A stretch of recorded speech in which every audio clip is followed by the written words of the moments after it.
राधे राधे, जय माता की भक्तों। आप सभी का स्वागत करती हूँ स्पिरिचुअल ज्ञान साधना में और आप सभी से अनुरोध करती हूँ कि स्पिरिचुअल ज्ञान साधना को सब्सक्राइब कर लीजिए और बेल आइकन को प्रेस कर दीजिए ताकि आपको नई नई वीडियोस का नोटिफिकेशन मिलता है। जय माता की। राधे राधे भक्तों, जैसा कि हम सभी जानते हैं आज अहोई अष्टमी का पावन पर्व है, जो कि माताएं संतान प्राप्ति एवं अपनी संतान की दीर्घ आयु और कल्याण उत्तम स्वास्थ्य के हेतु इस व्रत को निर्जल रूप से करती हैं। तो आप सभी लोगों को अहोई अष्टमी के पावन व्रत की हार्दिक शुभकामनाएं। ऐसा माना जाता है कि आज भी कार्तिक मास के पुष्य नक्षत्र में भगवान श्री कृष्ण रात्रि 12 बजे तक राधा जी के साथ राधा कुंड में अष्ट सखियों संग महाराज करते हैं। इसलिए अहोई अष्टमी के दिन यहाँ अष्टमी मेला लगता है। आज की वीडियो में हम आपको अहोई अष्टमी की पावन कथा सुनाएंगे। तो अहोई अष्टमी की कथा सुनाने से पहले एक सुंदर कथा राधा कुंड की सुन लीजिए, क्योंकि आज के दिन राधा कुंड में स्नान करने का विशेष महत्व भी होता है। अटूट विश्वास के साथ हर साल हजारों की संख्या में दंपति मथुरा में गोवर्धन स्थान पर पहुंचते हैं और यहाँ राधा कुंड में डुबकी लगाकर राधा रानी भगवान श्री कृष्ण का आशीर्वाद प्राप्त करते हैं। ऐसा कहा जाता है कि राधा कुंड का निर्माण भगवान श्री कृष्ण ने अरिष्टासुर को मारने के बाद किया था, जो कि एक बैल रूपी राक्षस था। चूँकि हिंदू मान्यताओं के अनुसार बैल एक धार्मिक प्रतीक है, इसीलिए श्री कृष्ण ने अरिष्टासुर को मारकर अपराध किया था। इस अपराध के बाद श्री राधा जी ने श्री कृष्ण से सभी पवित्र नदियों में स्नान करके स्वयं को शुद्ध करने का सुझाव दिया। राधा जी की बात मानकर श्री कृष्ण ने सभी पवित्र स्थलों का जल एक ही स्थान पर लाने का संकल्प लिया। इसके बाद उन्होंने अपने पैर को धरती पर जोर से मारा, जिससे उस स्थान पर सभी अलौकिक नदियों का जल एकत्रित होने लगा। यह स्थान श्याम कुंड के रूप में प्रसिद्ध हुआ। मान्यता के अनुसार श्याम कुंड के पास में ही राधा कुंड है, जो कि राधा रानी जी ने अपनी चूड़ियों से जमीन को खोदकर निर्माण किया था, जिसे राधा कुंड का नाम दिया गया। कृष्ण कुंड और राधा कुंड की अपनी एक विशेषता है कि दूर से देखने पर कृष्ण कुंड का जल काला और राधा कुंड का जल सफ़ेद दिखाई देता है, जो कि श्री कृष्ण के काले वर्ण के होने का और देवी राधा के सफ़ेद वर्ण के होने का प्रतीक माना जाता है। माना जाता है कि अहोई अष्टमी तिथि को इन कुंडों का निर्माण हुआ था। जिस दिन निर्माण हुआ था वो कार्तिक कृष्ण पक्ष की अष्टमी तिथि की अर्धरात्रि थी, जिसके कारण अहोई अष्टमी को यहाँ स्नान करने का विशेष महत्व है। यहाँ आने वाले श्रद्धालु पहले श्याम कुंड और उसके बाद राधा कुंड में स्नान करते हैं और कहा जाता है कि यदि निसंतान दंपति इस कुंड में अर्धरात्रि को अहोई अष्टमी की रात्रि को स्नान करते हैं तो उन्हें संतान की प्राप्ति अवश्य ही होती है। भगवान श्री कृष्ण और राधा रानी उनकी मनोकामना अवश्य ही पूर्ण करते हैं। तो यह थी एक छोटी सी कथा। अब हम आपको अहोई अष्टमी की कथा भी सुनाएंगे। तो सभी लोग भगवान का ध्यान करते हुए इस कथा का श्रवण कीजिएगा। और कथा बहुत ही सुंदर है और जब भी हम कोई भी व्रत करते हैं कथा का विशेष महत्व होता है। तो कथा को पूर्ण श्रद्धा भाव के साथ भगवान का ध्यान करते हुए सुनिएगा। बोलिए गणेश भगवान की जय, गौरी शंकर भगवान की जय, लक्ष्मी नारायण भगवान की जय। बोलिए अहोई माता की जय। अहोई माता माता पार्वती का ही एक स्वरूप है। तो चलिए प्रारंभ करते हैं अहोई अष्टमी व्रत की पावन कथा। अहोई अष्टमी की पौराणिक कथा के अनुसार प्राचीन काल में एक साहूकार था, जिसके 7 बेटे थे और 7 बहुएं थीं। इस साहूकार की एक बेटी भी थी, जो दीपावली में ससुराल से मायके आई हुई थी। दीपावली पर घर को लीपने के लिए 7 बहुएं मिट्टी लाने जंगल में गईं, तो ननद भी उनके साथ चली गई। साहूकार की बेटी जहाँ मिट्टी खोद रही थी, उस स्थान पर स्याहू अपने बच्चों के साथ रहती थी। मिट्टी खोदते हुए गलती से साहूकार की बेटी की खुरपी की चोट से स्याहू का एक बच्चा मर गया। इस पर क्रोधित होकर स्याहू बोली, मैं तुम्हारी कोख बांध दूंगी। स्याहू के वचन सुनकर साहूकार की बेटी अपनी सातों भाभियों से एक एक कर विनती करती है कि वे उसके बदले अपनी कोख बंधवा लें। तब सबसे छोटी भाभी ननद के बदले अपनी कोख बंधवाने के लिए तैयार हो जाती है। वह सोचती है कि यदि मैंने ये बात नहीं मानी तो मेरी सासू माँ ससुर जी बहुत अधिक नाराज हो जाएंगे, और वह अपने सासू माँ ससुर जी को नाराज नहीं करना चाहती थी।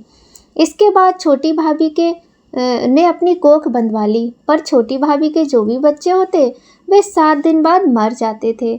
7 पुत्रों की इस प्रकार मृत्यु के बाद उसने पंडित जी को बुलाकर पूछा कि क्या उपाय करना चाहिए। तब पंडित जी ने सुरही गाय की सेवा करने की सलाह दी। सुरही गाय सेवा से प्रसन्न होती हैं, इसीलिए सुरही गाय को प्रसन्न करना जरूरी था। और फिर जो छोटी बहू थी उसने सोचा कि मुझे सुरही गाय की सेवा करनी चाहिए, और उसने सुरही गाय की सेवा करने के लिए स्याहू के पास वह जाती है। रास्ते में थक जाने पर आराम करने लगते हैं। अचानक साहूकार की छोटी बहू की नज़र एक जगह पर पड़ती है जहाँ वह देखती है कि एक सांप गरुड़ पंखनी के बच्चे को मारने जा रहा है। तो वह सांप को मार देती है और उन बच्चों को ढक देती है। इतने में गरुड़ पंखनी वहाँ आती है और खून बिखरा हुआ देखकर उसे लगता है कि छोटी बहू ने उसके बच्चे को मार दिया है। इस पर वह छोटी बहू को चोंच मारना शुरू कर देती है। इस पर छोटी बहू कहती है कि उसने तो उसके बच्चे की जान बचाई है। गरुड़ पंखनी इस बात पर खुश होती है और सुरही सहित उन्हें स्याहू के पास पहुंचा देती है। वहाँ स्याहू छोटी बहू की सेवा से प्रसन्न होकर उसे आशीर्वाद देती हैं। और वहीं जब छोटी बहू प्रतिदिन जाकर सुरही गाय की सेवा करती है और सुबह सवेरे तड़के ही उठकर भोर में वह वहाँ पर सफाई करके और सारा प्रबंध करके आ जाती है। ऐसा करते करते कई दिन बीत जाते हैं। तो सुरही गाय सोचती है कि ऐसा कौन है जो मेरे लिए इतना कुछ करता है।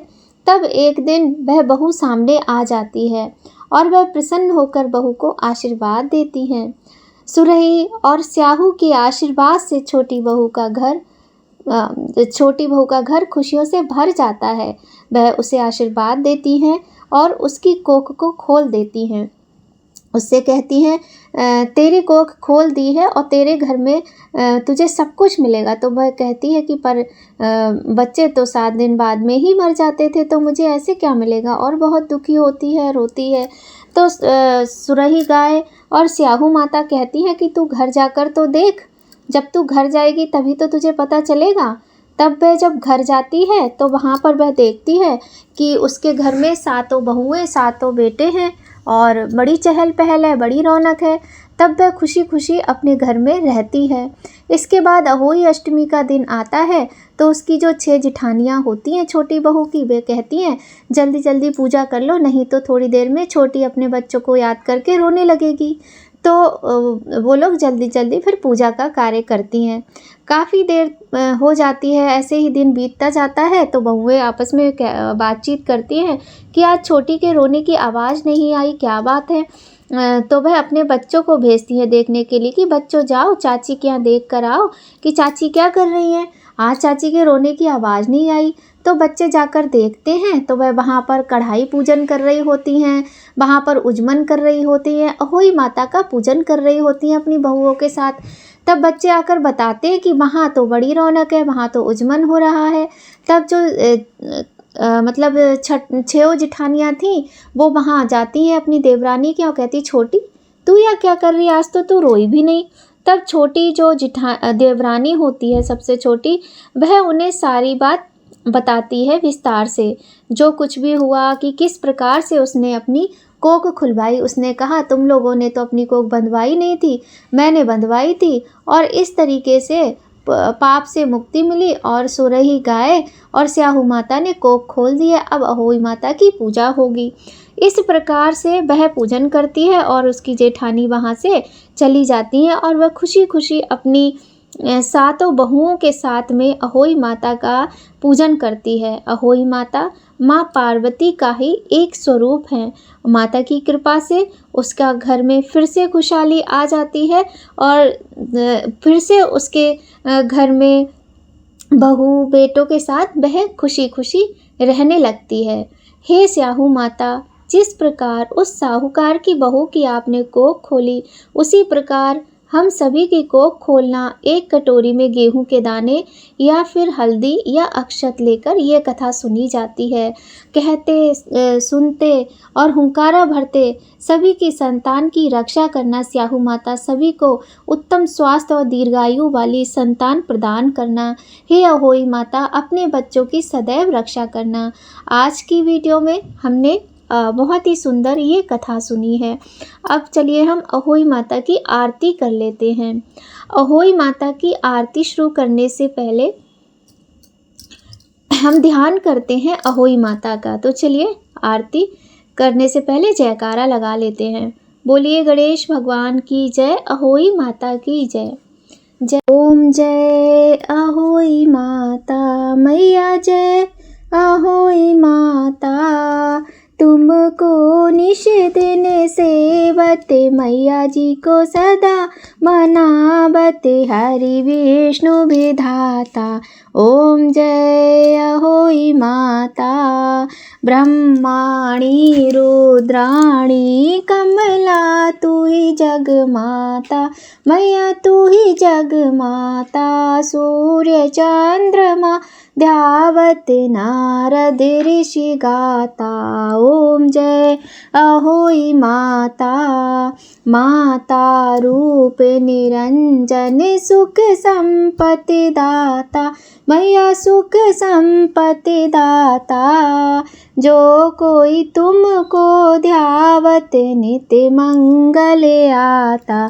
ओम जय अहोई माता। तू ही पाताल बसंती, तू ही शुभ दाता मैया, तू ही शुभ दाता। करम प्रभाव प्रकाशक, जग निधि से त्राता। ओम जय अहोई माता।